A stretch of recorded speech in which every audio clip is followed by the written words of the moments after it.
This is a double pane window that we pull out of a house. A double pane window. And I just want to show you the difference between that and a premium double pane window versus a junk double pane window, and just how it performs better, how it's going to last longer, how it's just engineered to make you happier. So one of the things that you would notice about this window right now is that there appears to be nothing wrong with it, right? Because it still has its glass intact. In fact, the seal hasn't even failed, which is kind of a common problem with bad windows. It's absolutely fine. So why would a homeowner replace an entire house full of double pane windows? Well, because the frame construction was made out of cheap vinyl, the glass was made out of cheap glass, and they started to fail. They will not close, they will not operate properly, they look ugly, and I'm going to show you some of that in just a minute. But I wanted you to see that there's nothing wrong with this window to the naked eye, which makes me think you should always get your windows checked before you buy a house by a professional, right? Make sure that they're actually not junk. Just because they don't look like junk doesn't mean that they're not junk. And this window itself, it has a sticker on it, and we'll get you a close-up of this. But this window was made 8/1/2011. 8/1/2011. Now, the house is older than 2011. This was part of a remodel project that the previous owner had done to the house, that now the project is failing. And now they're replacing their replacement windows. How sad is that? So here this window is, at this point, 9 years old, and it's junk and it has to come out. And I really hate seeing that. So what are the differences between bad windows and good windows? Because they're both double pane. For that, we're going to use some tools, some instruments. Help me hold this window up real quick. Now, you've probably seen me use this before. I have a video about NFRC ratings, about how you rate windows. And this is a little tool that can tell us, it can test the window. Maybe you can look over my shoulder here, and you can see that the numbers on that, the ultraviolet light is 21%, 22%. Visible light is 48, infrared is 3, and solar heat gain is 0.27. I'm going to hit hold on that so we can hold that thought for just a minute. Okay, tilt that back for me. Thank you, Bradley. I'm going to write these on here, okay? So the UV is 21%. The visible is 47, and we'll talk about that in just a minute. The infrared is 3%. And the solar heat gain, which is a very important number, is a 0.27. Okay, so let's go test this window here. This is a window that is made by Windsor, and it's using cardinal glass. You'll see in a minute that it's pretty obvious that that is not cardinal glass. So I'm going to reset. We're back to 100% on all of these items. I'm going to put it back through here. And 363, 1, almost 0 on that, and a 28. Okay, let me hit hold. Okay, I'm going to write those down on here. So UV is 3% compared to 21. Visible transmission is 63 compared to 47. Infrared is 1% compared to 3%. Solar heat gain is 0.28 compared to 0.27. Okay, so let's talk about those numbers and what they mean. So, probably the most important number to determine whether or not your window is doing its job, in addition to blocking water and so on, but when it comes to energy, is going to be the solar heat gain coefficient. What that says to me is, and the lower the number the better, that tells me that this window is doing a great job of blocking the heat from coming through the window and getting inside the house to create heat, right? In Houston, we want to keep the cold in most of the year and the heat out. That's where we spend most of our energy dollars. So a 0.27 is actually better than a 0.28. Who would have thought? How can you get a cheaper double pane window that failed in a matter of 9 years to outperform on a solar heat gain coefficient compared to a much better window? Well, here's the rest of the story. Let's look at this. Visible light transmission. This number, 47, this tells me how much of the light, daylight, just so I can see when I'm walking around in my house, how much of that light is coming through. Well, This one, only 47% of the light is coming through to achieve a 0.27. This one achieves a 0.28. Look, 63% of the light is coming through.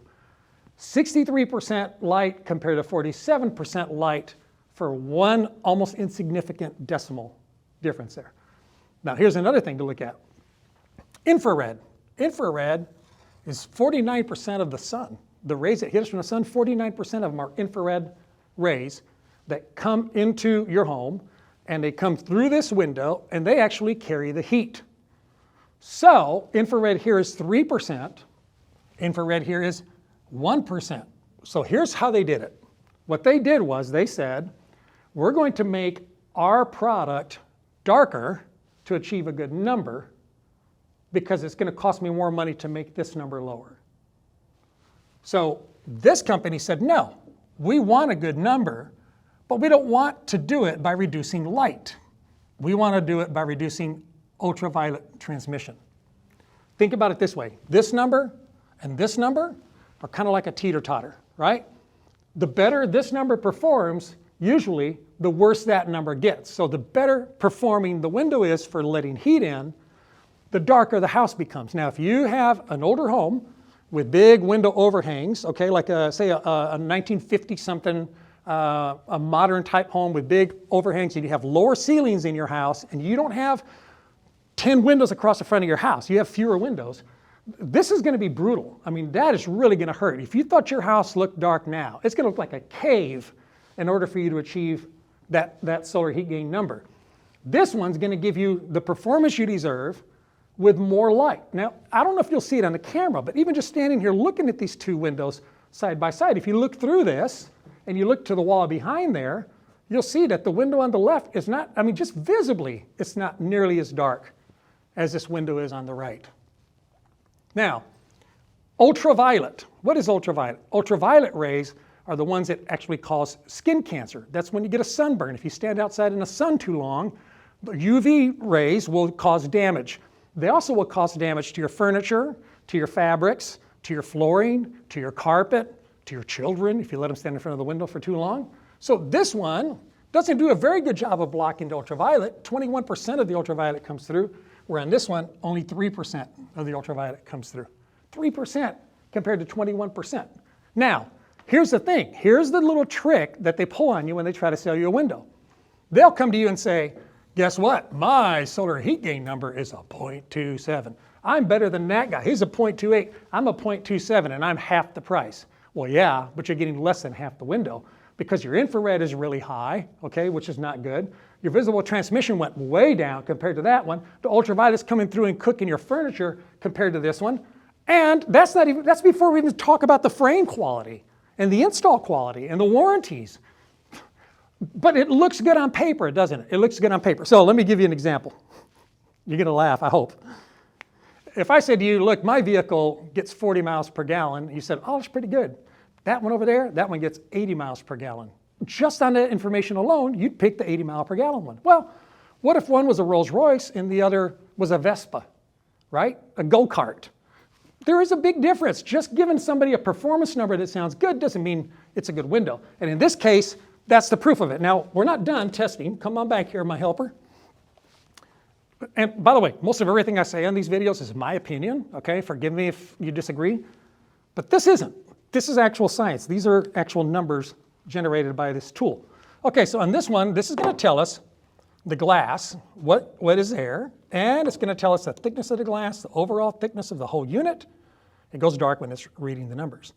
And then it's going to tell me about the low E coating. And if we have to redo this so that you can see a close-up. Okay, 1/8" glass, and 1/8" glass, and 7/16 air depth. And then look at this, soft coat. How many surfaces? It's on surface number 2. How many layers? Double. So this has 2 coats of low E on surface 2. Now, if you need more explanation of that, I've got a video called Low E, Is It Worth It? Or something along those lines. We'll put a link to it. Watch it. It'll help you understand it. Okay, so double pane, okay? And 7/16 inch of dead air space, 1/8" piece of glass, 1/8" piece of glass. Now let's check this one. Oh, and 2 coats of low E. Now we're going to test this one. By the way, if you need help with your window or door project, check out my website, thewindowexperts.com. If I can't help you, I can point you in the right direction.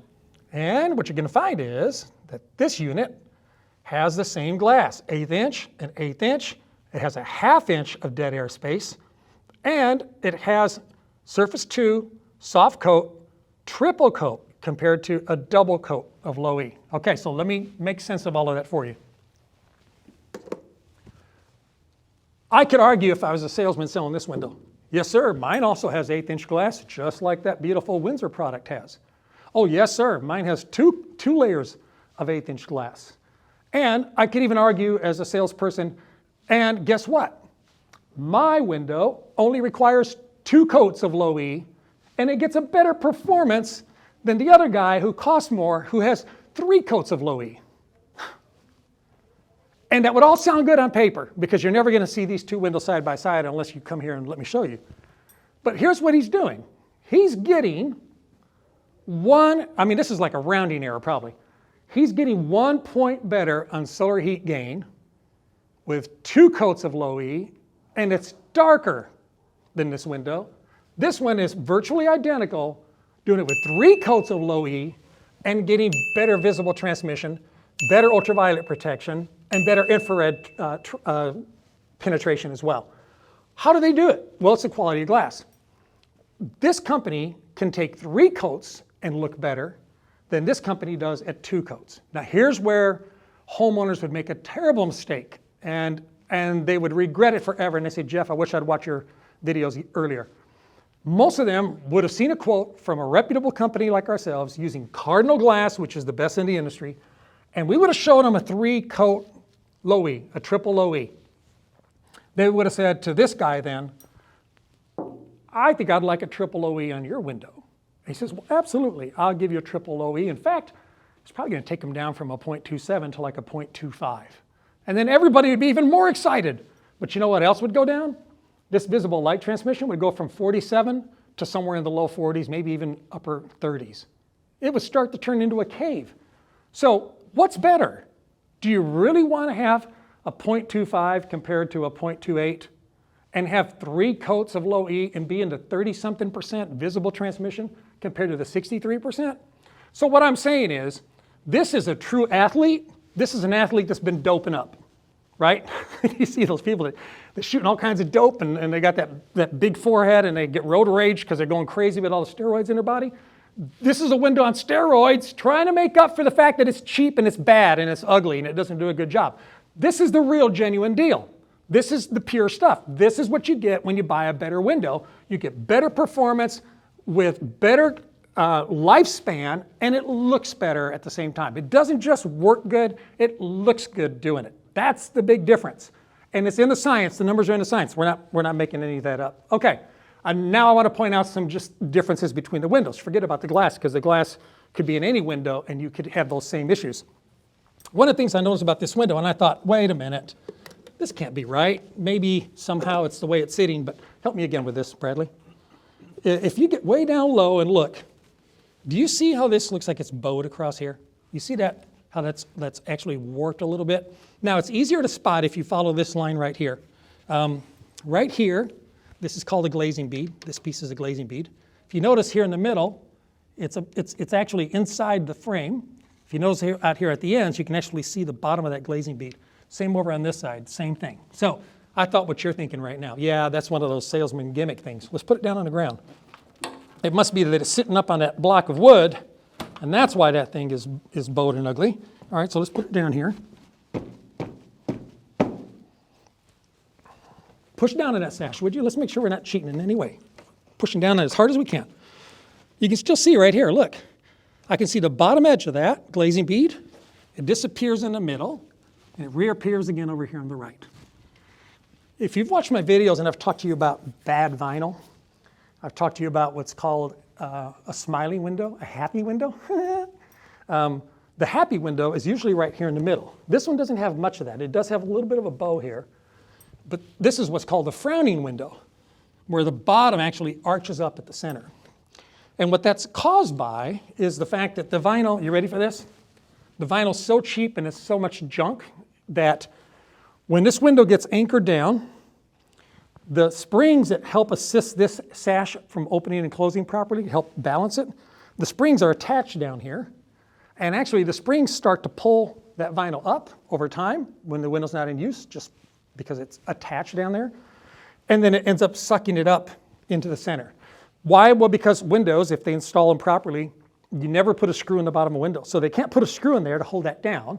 If they put a screw in there, that would void the warranty. Yet, when you look at it, this window is obviously deranged itself by being in the sun. Now, one of the things I want you to see, come here, watch this. See my hand? Clean, right? Now, we did nothing to this window other than take it out before it hit the dumpster. Look at that. Chalking. Now, this window still looks good from the street, right? But it's not good anymore. That's what the sun has done to this. Now, why does that happen?